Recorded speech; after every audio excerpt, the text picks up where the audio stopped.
At T-Mobile, our critical mission is providing unparalleled 5G coverage for when connectivity is mission critical. Introducing T-Priority, America's best 5G network experience for first responders, even in times of congestion. More capacity, faster speeds, better coverage. T-Priority from T-Mobile, built for tomorrow's emergencies, ready today. Discover more at t-priority.com. For qualifying organizations on eligible rate plans, coverage not available in some areas and may be impacted by emergencies.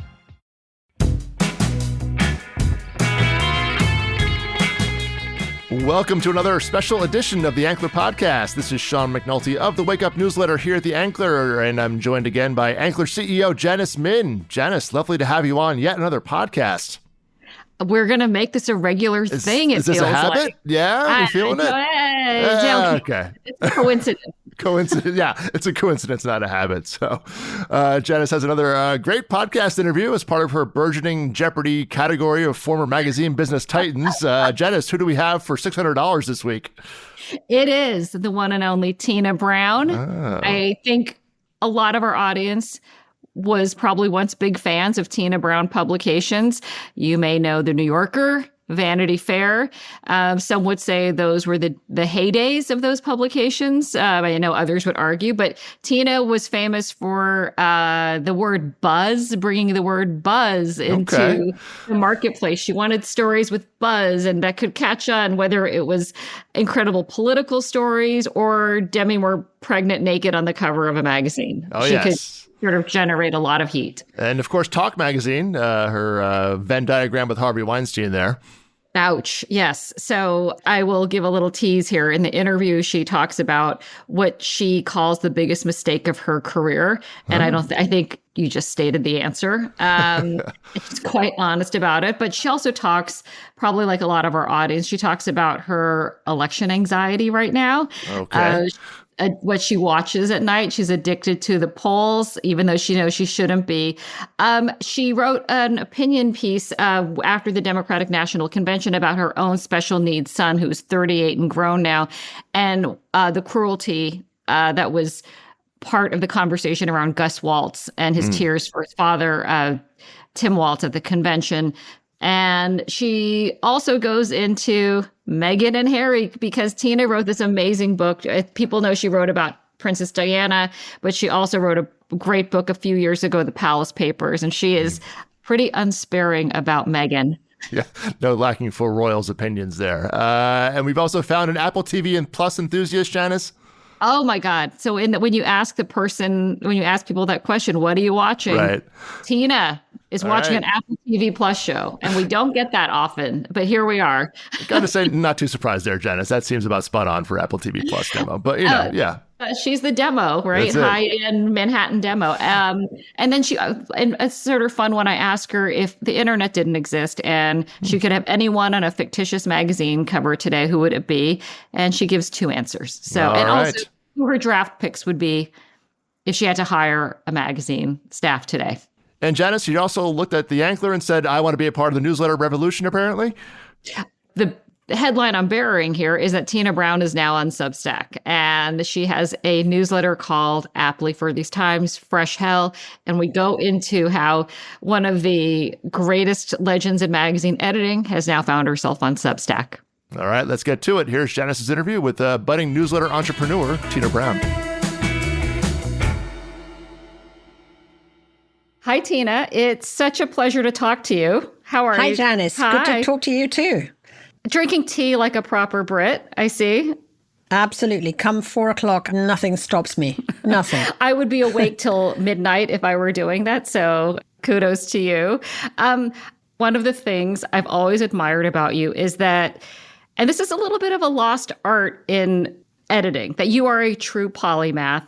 And I want to touch today on a few things where I know you'll have interesting things to say.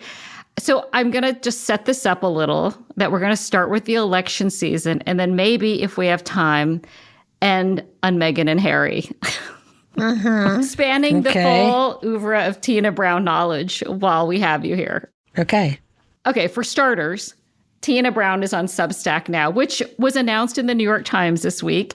You had a lovely photo, and I just want to know, how did one of the most famous editors in the world end up on Substack, and what was the reaction?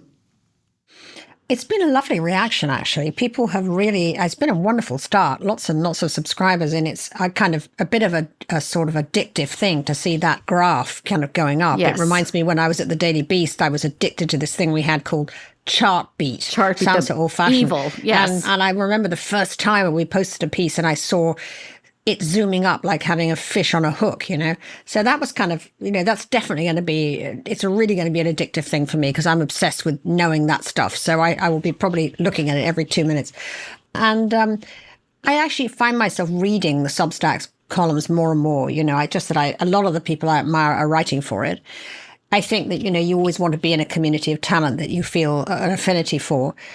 Secondly, the Substack people pursued me for a year. I mean, they were very patient. I mean, they kept writing to me, and that was sort of nice. And thirdly, I think I just wanted a place to put my voice. There are times when I just have something to say, but I don't want to go through the whole sort of onerous thing of having a column in a mainstream outlet. It seems more easy these days to have something like Substack where you can write in a very relaxed way and not feel that same kind of pressure. So everything came together and I thought, it is time. So I told Dan Stone at Substack and he was beside himself with delight. And they've been great, actually, all of them. Well, so you already published your first column and you are going to be publishing on a weekly cadence, I think every Tuesday. Every Tuesday is the goal, yes. And it's called, aptly, Fresh Hell. Fresh Hell. As soon as I came on that title, I thought, that's it, Fresh Hell. Because, every day we just sort of wake up with another news alert from this sort of flaming pit of purgatory, as far as I can see. It's like I dread looking at my phone. Just absolutely dread it. But it's always something horrendous. But though at the same time, it can also be like they just whacked Sinwar. That was a pretty good one. That was a big, we woke up this morning, or at least in LA, to the fact that they were trying to confirm it was him through DNA. And then you watch it all unfurl during the day. And here we are. Here we are, yes. It's really good. It's really a happy circumstance. Now, in your first column, you write about, so this is something that I don't think you could do as much if magazines were still a thing and you were the editor of a magazine. You write about your own personal anxiety about the election. And yes. Tell me about how you're feeling. Well, I've just got a constant sort of feeling like I've got a clenched stomach now because it has got so tight now.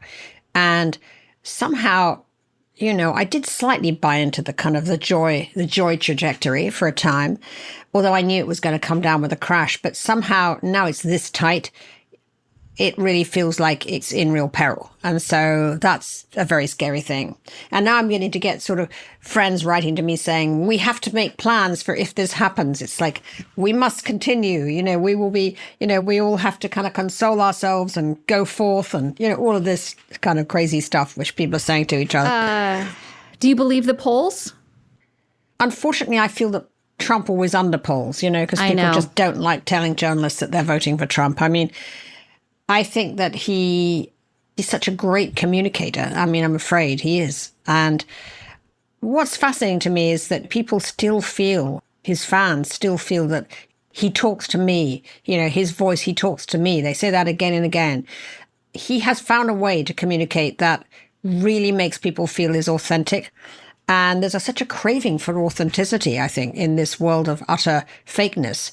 If you can come off as authentic, it just works for you, whereas people have never really felt that. I still don't really feel that myself about Kamala. I don't feel the authenticity there, unfortunately.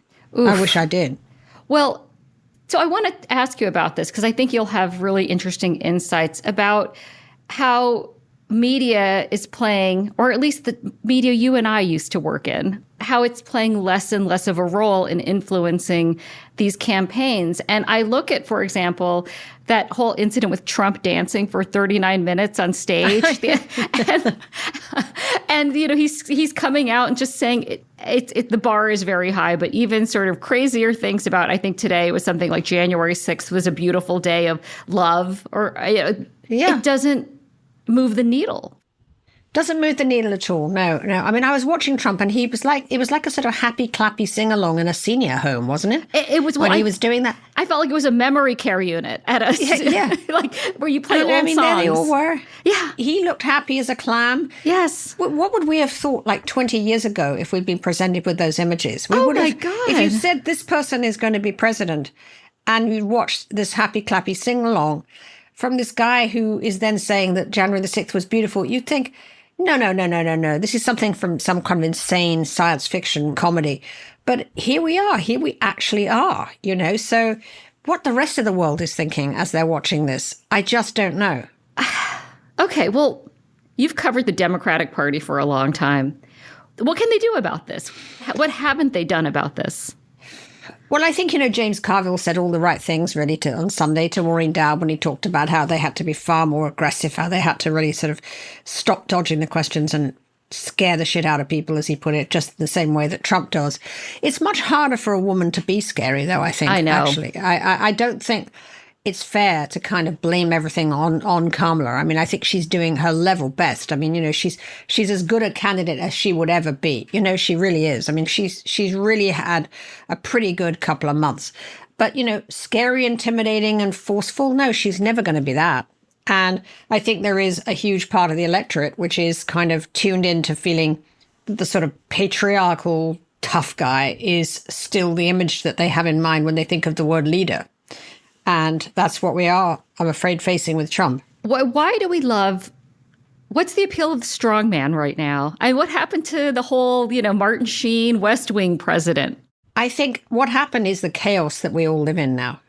I think this is all driven by chaos, that the digital disruption, the cultural changes that have gone so fast that most people don't recognize themselves or their communities, the globalization that it's all just happened. It's why we got Brexit in the UK. Right.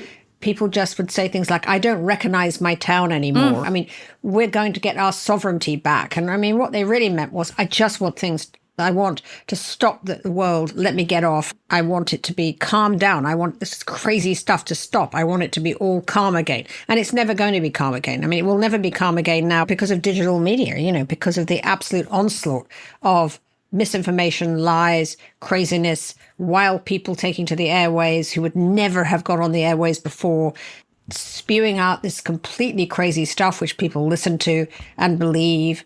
I mean, all the people who believed, I have met so many people in the last few weeks who really believed that the FEMA money was going to migrants. People who you think would be better informed. Yeah, people who you do. I mean, they say, well, I just think it's a terrible thing that all the money from FEMA is going to migrants. And I'm thinking, what? Well, it's like, but they've read it, they've seen it, they've heard it, and they've heard it also then from their friends. And so I think people live in a constant state of agitation. So that makes you want a strong man. That makes you want to turn to somebody who you think can make you feel safe. And it is ironic because, of course, the king of chaos himself is Trump, but he masquerades as the one who will keep you safe. And I think that's why people like him.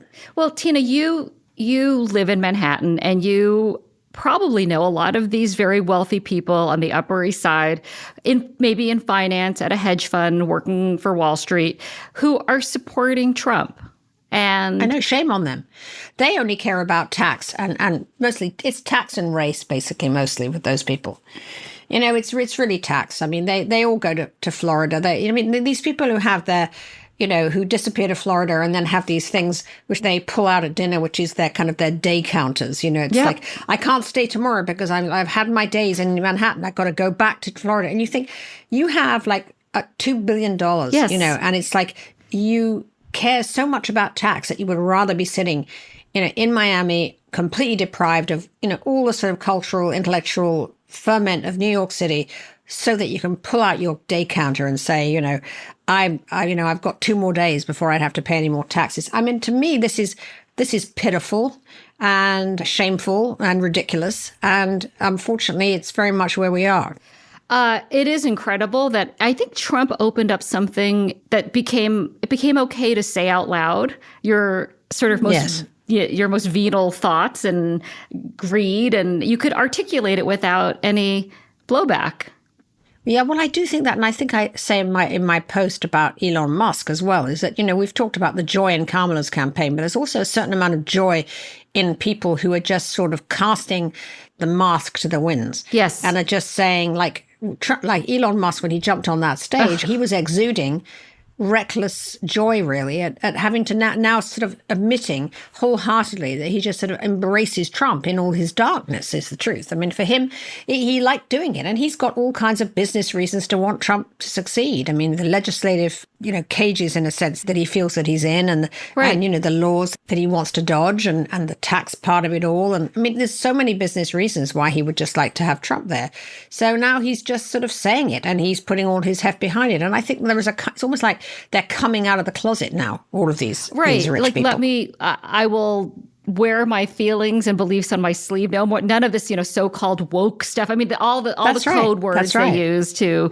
Right. Oh, that's all kicked to the curb at this point. I mean, that's totally kicked to the curb. Who cares? No one cares if a woman's put in a job. I mean, no one cares. And in fact, you see that women everywhere are getting kind of put to the side. There was a point where everybody thought they had to have a woman. So what they get around it, they would make them co-CEOs a lot of the time, And then gradually you suddenly find the co-drop off, and it's just we're back to the white guy who's running everything. Well, we kind of have a running tally here that maybe we'll write about one day, about all the females who've been ousted from C-suite jobs who are replaced by white guys, and not one blip of outrage. No one cares. It's been there, done that. Yeah, it was boring. Next. Yeah.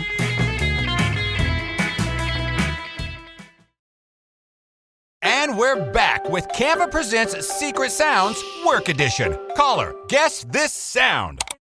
It's a mouse click. So close. That's actually publishing a website with Canva docs. Next caller. Definitely a mouse click. Nice try. It was sorting 100 sticky notes with a Canva whiteboard. We also would have accepted resizing a Canva video into 10 different sizes. What? No way. Yes way. One click can go a long way. Love your work at canva.com.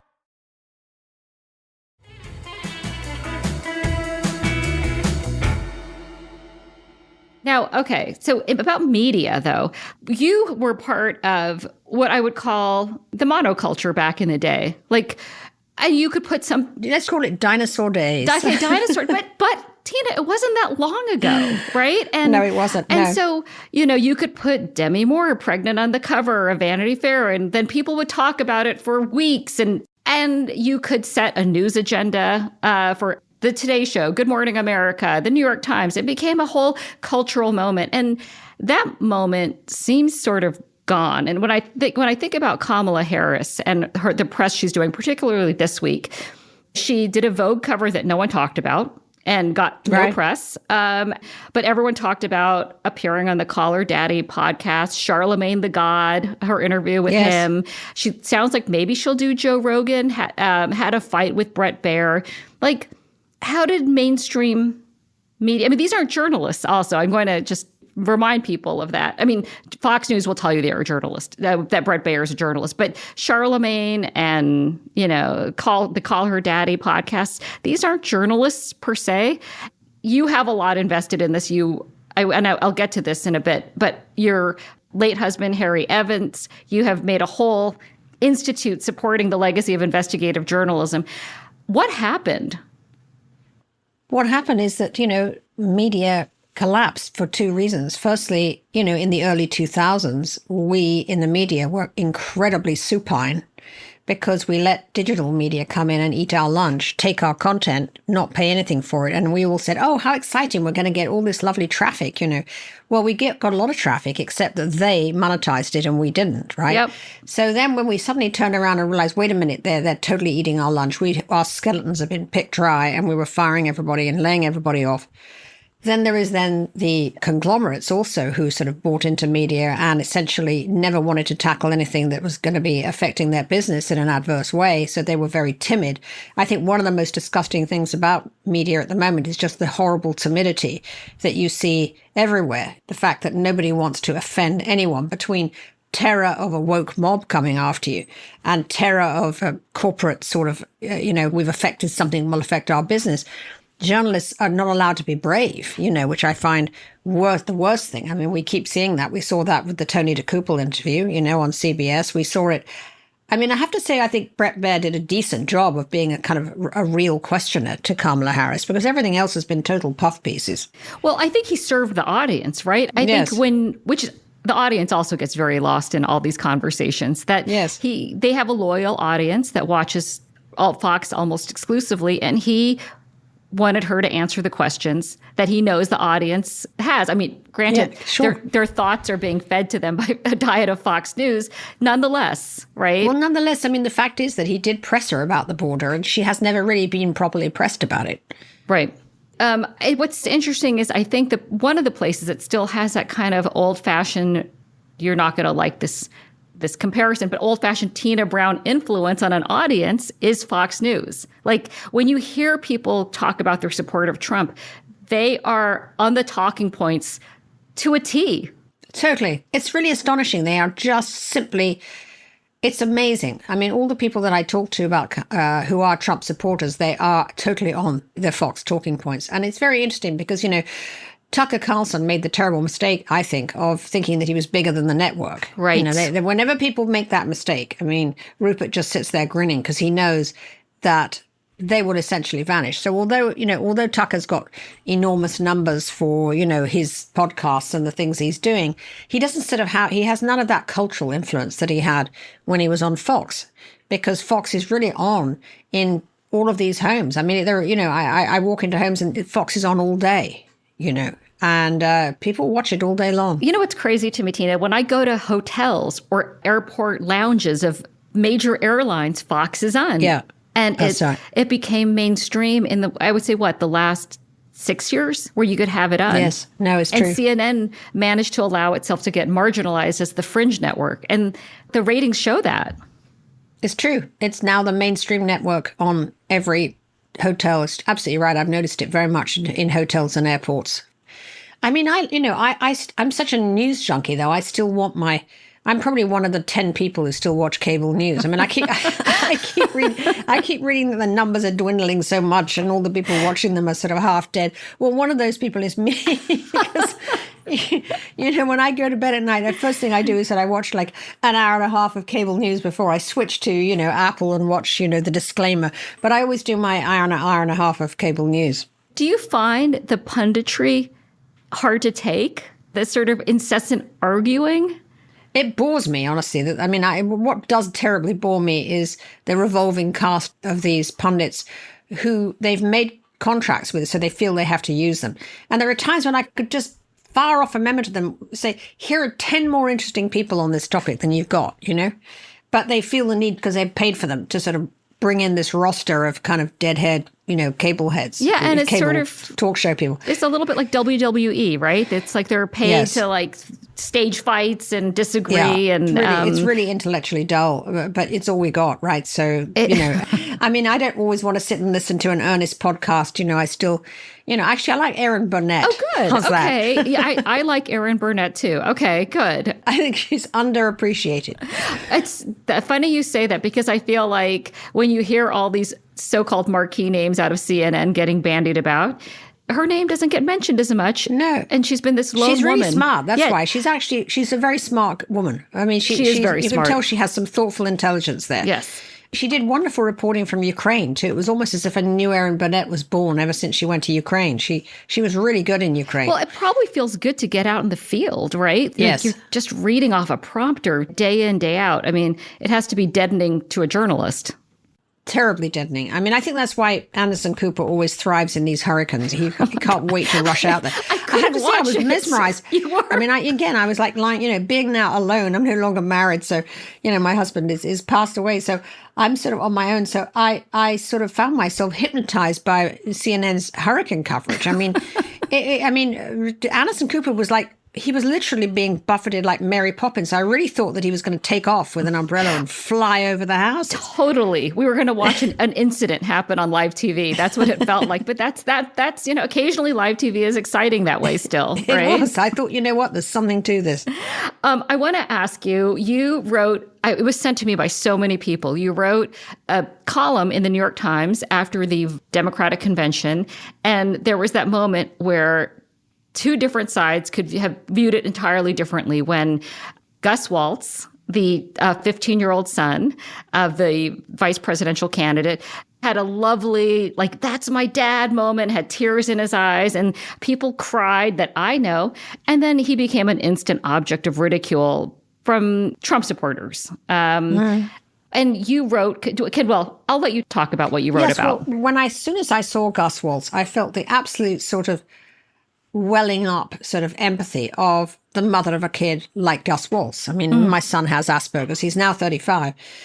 But I recognized my son in Gus Walz. And I knew then that Gus Walz was a child who had, was on the spectrum perhaps, or had special needs. And I felt the rage that sort of, one keeps bottled up as a parent of this kind of person, at the insensitivity and the crassness of the world in not understanding how special and how wonderful these kids can be. And I sort of wrote about my son, Georgie, who lives with me actually at the moment, has done for the last couple of years since Harry died, because he found that really terribly difficult process to get through. So he came to live with me, and I love having him here. Because he's so funny. I mean, as I describe, because he's so completely unfiltered, he says whatever is in his head. Whatever is his head. I mean, you mentioned an anecdote in your column. Yes, I did. Was like one of our favorite anecdotes is that Harry and I took him with us, to a dinner in the Hamptons that was a sort of, oh, yes, of course, do bring your son. We'd love to see him, Okay, so he comes and, we have there's a sort of fancy dinner. And then we're leaving. And at the end, the hostess says, oh, I hope you had a nice time. He said, no, thank you very much. He said, no, I actually had a very boring time. He said, nobody really spoke to me. And the food was okay, but I don't think I'll come back again. Thank you very much. And when we got into the car, my husband said, I've never been prouder of you in my life, Georgie, because it was kind of what we all want to say, right? I mean, how many of us have been, and it really made me realize just how much we depend on lies to make the world go round. It was a great evening. I loved your movie. I had a fabulous time. It's all lies. And yet it's kind of, you have to say it to kind of make the world go round. So for Georgie, we found it hilarious. It's his superpower, but it doesn't exactly help you get a job, I have to say, because, when he goes on job interviews, he first thing out of his mouth is like, why should I work here? And what's the point? And things like that, and it's really, really hard. And I went on to say that actually what happens is when you have someone like this, people tend to think, oh, school must be really difficult. School's actually the best part because there's lots of special education at this point, luckily, in America. But it's when they leave that it's so difficult because it's the question of the job. It's the question of how they're going to live, where they're going to live, and being very, very lonely, because nearly all of them just don't have these social lives. It's a really terrible thing that so many people are so lonely because of it. And I spend a huge amount of my time. I mean, sometimes I get exhausted with trying to kind of come up with things for Georgie to do, essentially, because I need to really prevail often on friends and family to step in and do things with him that, that will make him feel that he has a life out there. He's doing pretty well. His sister's fabulous with him. I mean, my daughter, who's 5 years younger, is so compassionate and so sweet with him and such fun. But we have all the contacts in the world, and he has a loving family. And I often think it's so hard for us that I can't imagine what it must be like, for a single mother, with 3 other kids who's got to go to a job so she can't leave him or her. And, most of the time these kids are just left dumped in front of a TV set somewhere, and it's a very tragic situation. And it's growing actually as a problem because there are so many people on the spectrum. Why there is, I don't know. Right. But it's a huge epidemic. Well, the cruelty you saw exhibited towards Gus Walz, do you feel that we have become a less empathetic society, or it's just able to be articulated in more outlets now, in more ways? Well, I think obviously the cruelty of people, I think it's probably less cruel than it used to be, but people didn't articulate in such a mass way as they do now. Right. So, I mean, I am always sort of well aware if people were sort of looking over at our table and sniggering if Georgie was doing something completely sort of inappropriate, so that the mother has the pain of that. But this thing of people getting onto social media and writing about it is a new thing, which is absolutely heartbreaking. So I think that makes it actually worse. I really do. But at the same time, in previous generations, they would just bung their kids into a home and just not go and visit. That was really what people used to do when they had a kid who was disabled or on the spectrum. Right. Or in some ways, mentally, incompetent, as they would have put it. They often just simply didn't acknowledge it. I mean, what was really good, actually, when I wrote my piece in the Times was it was almost like a coming out moment for this group. I mean, I was deluged with letters, so many letters from parents. And they were all wonderful letters that told the story of their kids. It was so moving, actually. It was sort of, let me tell you about my son, Justin. He sounds so much like your son, except that in his case, he's very quiet, but he's really good at certain things. He's got a beautiful singing voice, but it's just, there were just so many very moving stories. And it was like people were trying to share this in a way that was, I found very revealing, actually. And I think something has to give here, in terms of society and these people. Well, I would like to see, I think you hinted that this might be happening, that Georgie may make appearances or contributions to Fresh Hell. Yes, he will come in and out, believe me. I'm surprised he hasn't walked past. Sometimes he walks past my Zooms wearing only a towel and holding a loofah. And I'll say to him, Georgie, could you go the other way? And he doesn't think twice about it.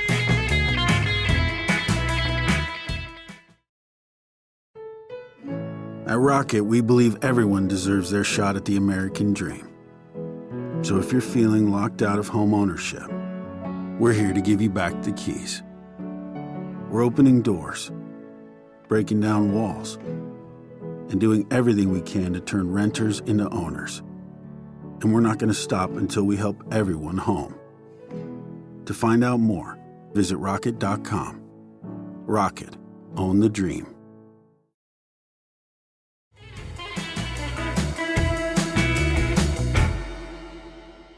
So I think I want to move on to some questions. Some maybe we'll call this a lightning round. It doesn't have to be so lightning, but I want to ask you about certain topics of the moment, and you are the queen of the moment. So I want to ask you how you feel about some of these things. Okay, you alluded to this before. Ta-Nehisi Coates. Mm-hmm. Well, I think Ta-Nehisi Coates is actually a brilliant writer who's obviously written a very powerful, persuasive book. But I think it's perfectly okay for Tony DeCouple to have a robust challenging of it. And actually, I thought it was a very interesting conversation and something that, they should do more of, actually.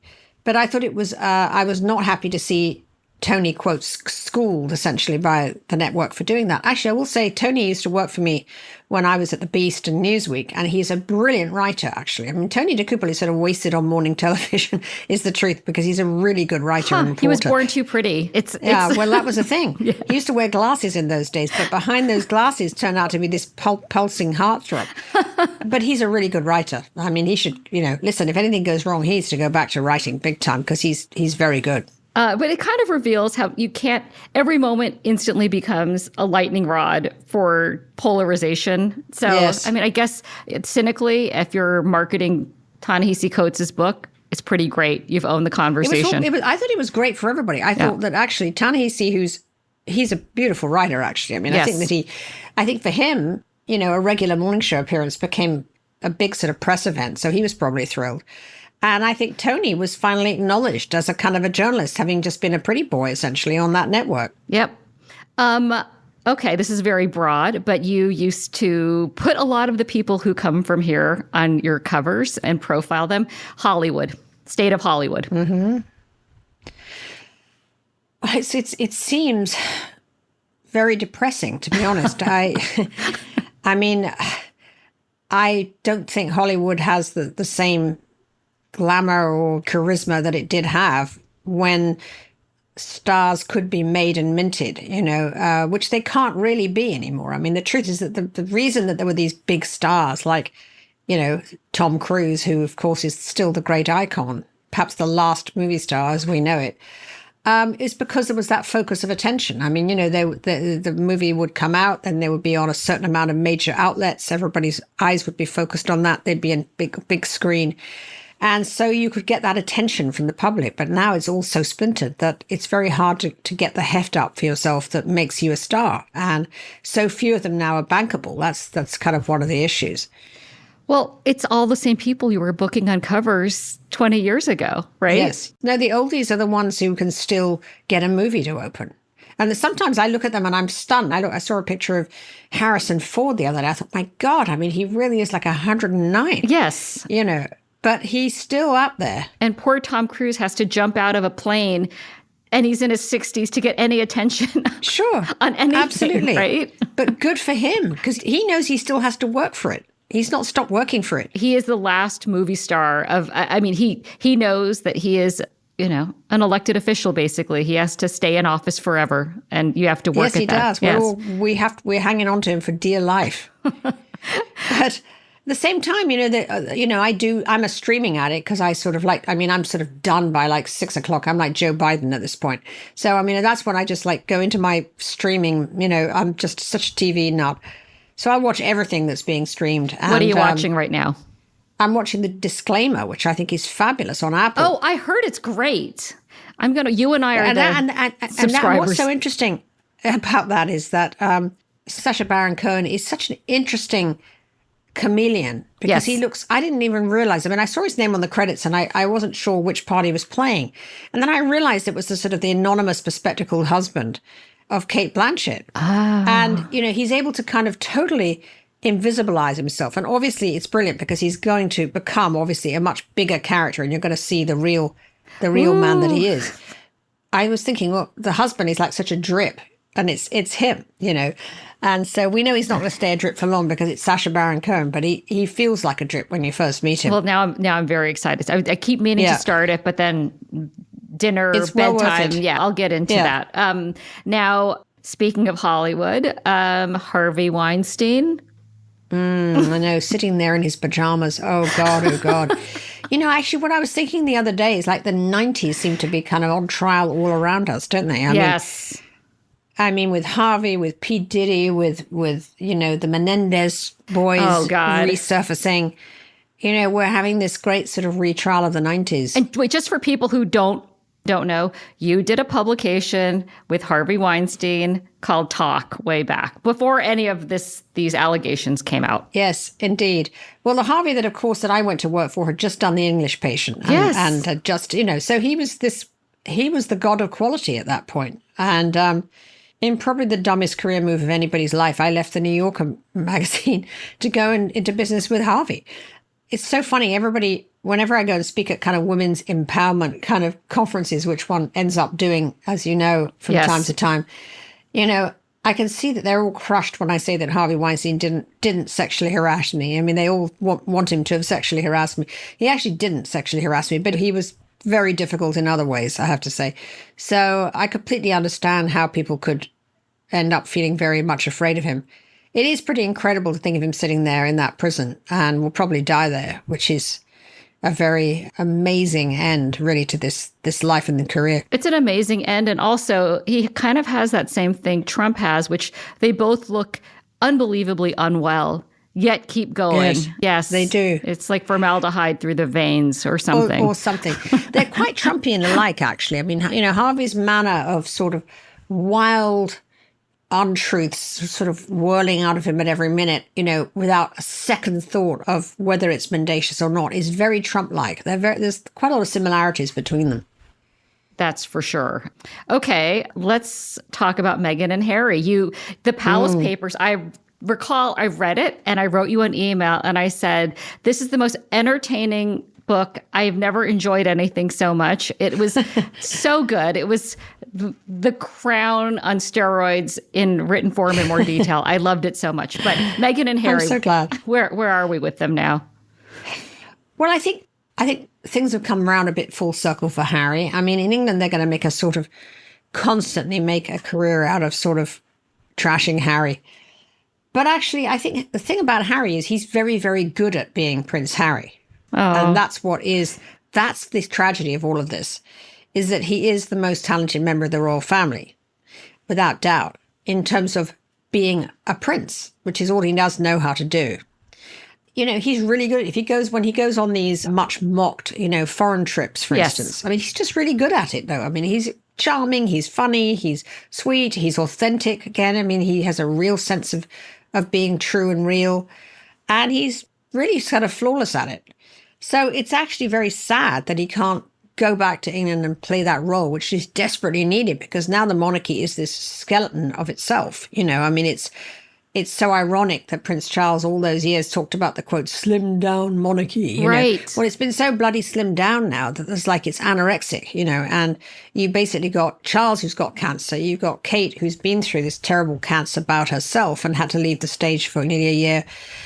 And William, who's so kind of curtailed by sort of all the sort of anxiety on his shoulder, his wife and his father and the whole thing.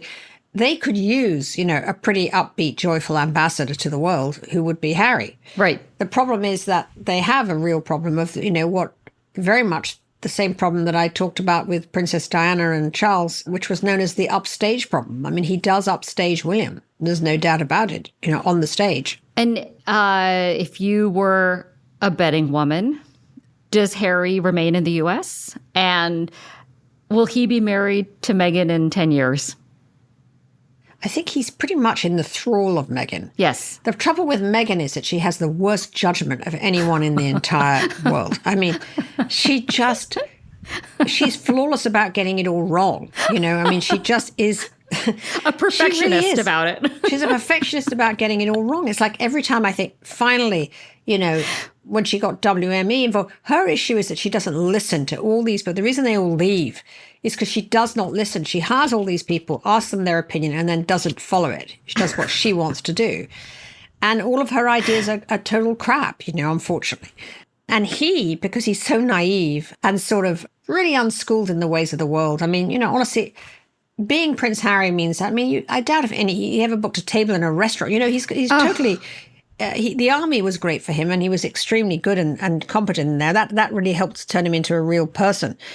But he really, he's a lamb to the slaughter. He's the lamb to the slaughter in this situation. I mean, he was terribly impressed by Meghan. He thought that she knew all. She persuaded him that she was the savvy Hollywood wheeler dealer, who could come in and make them stars and all the rest of it. And he just sort of blindly followed her like a child, really.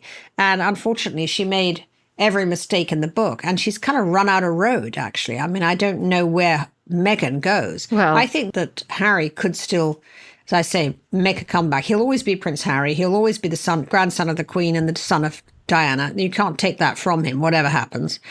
And the Brits, would they bring him open arms for Harry? They would welcome him? I think if he came back alone, they would, but not if he came with Meghan. I don't think that Meghan ever will, because I think Meghan really, really hated England for reasons I understand. I mean, she didn't get the culture. She just didn't get it, and feels so rejected by England. But England feels very rejected by Meghan, so it's a kind of impasse there.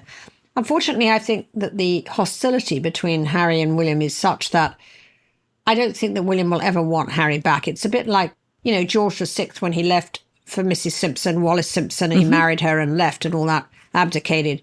He'd had, in the past, a very close relationship with his brother who became George VI. But their animosity only grew as the years went by because, this whole question of being in exile, the resentment about money, the regret of having abandoned that role, which soured everything, and the hurt and revenge and rage and all the rest of it, that it's a pretty difficult situation to fix. Today, the beverage aisle looks a lot different than it used to.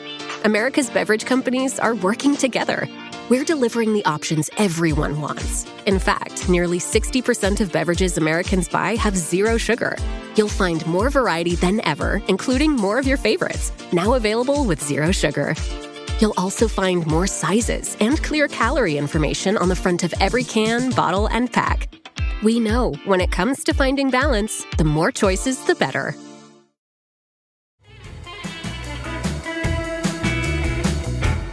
So I want to ask you one last question here about media. So let's pretend the internet has disappeared. You are the editor of a magazine today. Someone's giving you $100 million to start a magazine. I want to know who you draft for your team based on writers you like today, and who would be your first cover.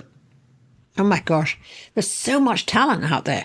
I've started this Harry Evans Fellowship for my husband's name. Let's talk about that. And I got like 700 entries or something. for the fellowship this year. I mean, there was so much talent. I feel like I could just take this whole folder and just hire them all. They're all so good. And they're all under 27 or 8.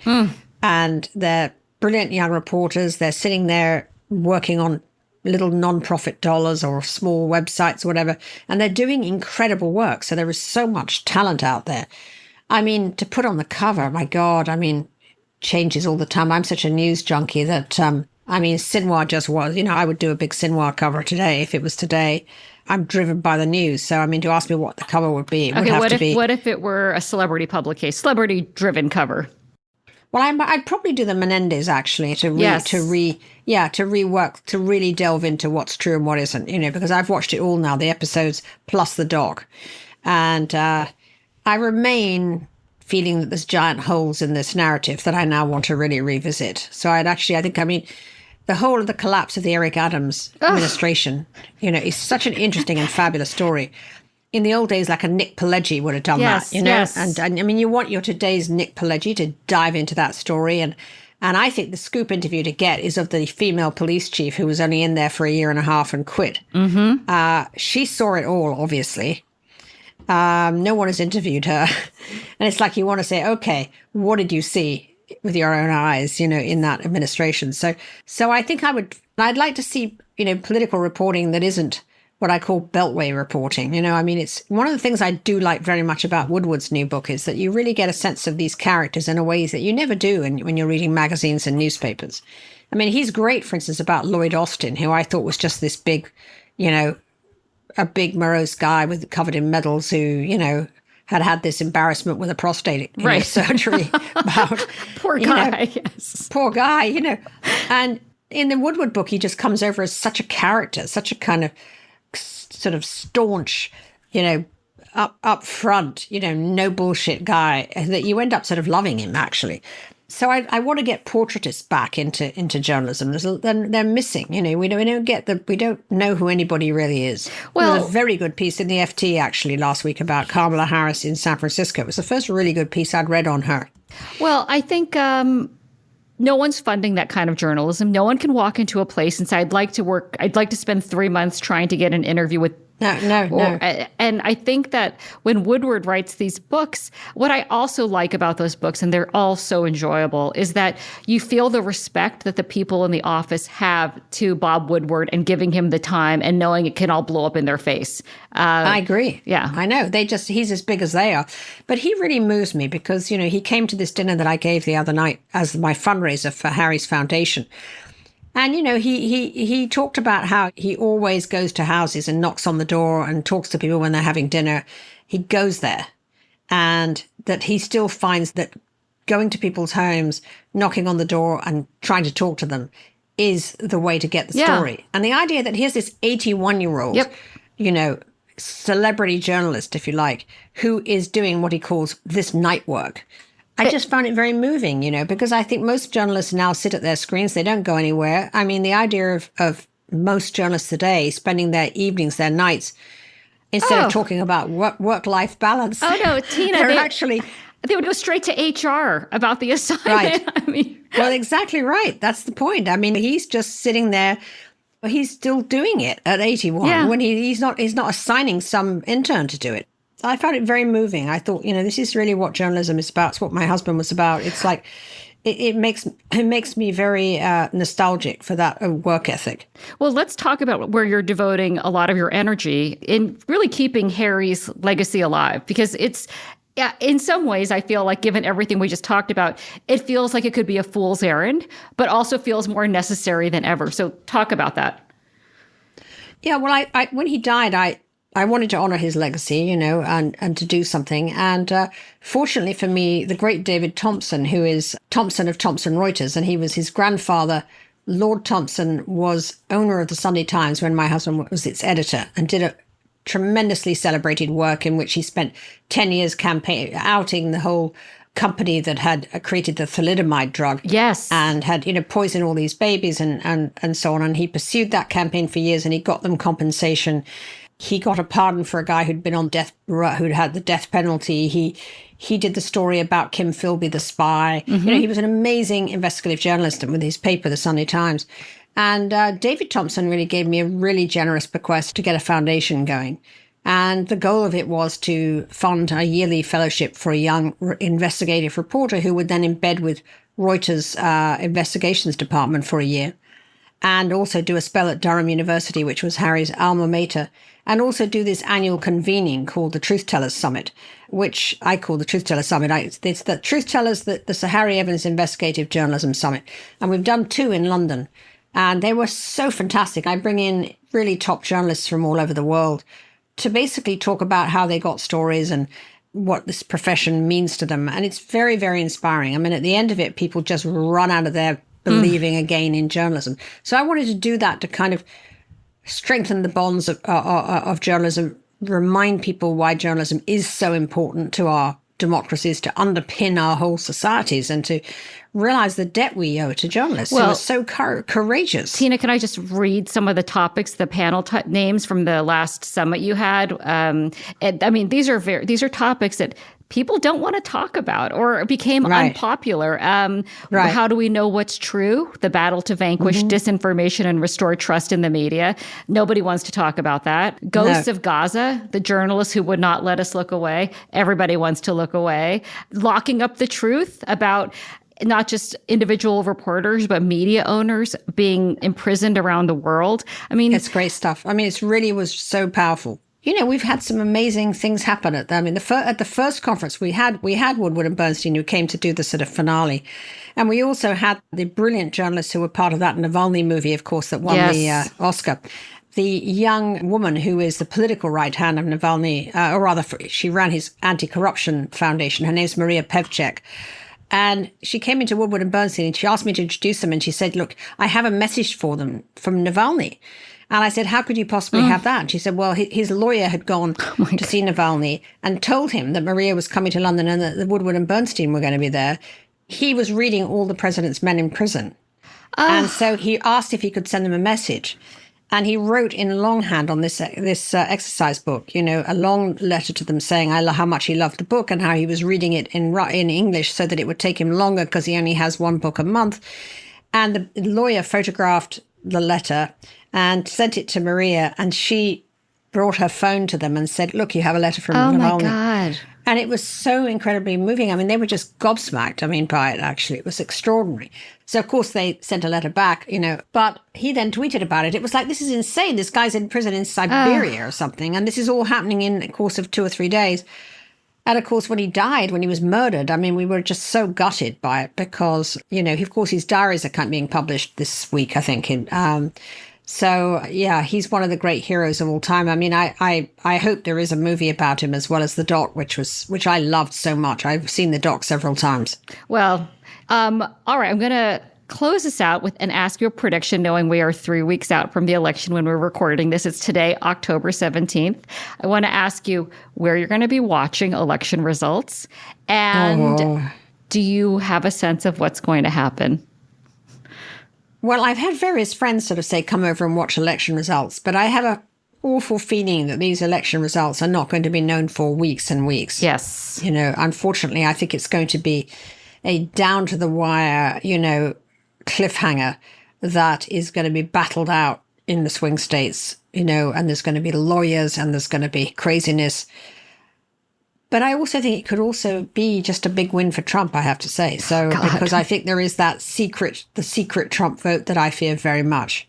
And I think there's more secret Trump voters than there are secret Kamala voters. So probably I'll be in the fetal position, howling. You probably have an open invitation back to the UK anytime you want. But I do. I got another passport. Well, Tina, as always, you are the most entertaining, smart person, intelligent person to talk to. Thank you. Oh, thank you, Janice. Lovely Hope to talk to you very soon. Yes. Thanks, Tina. All right. Thanks a lot.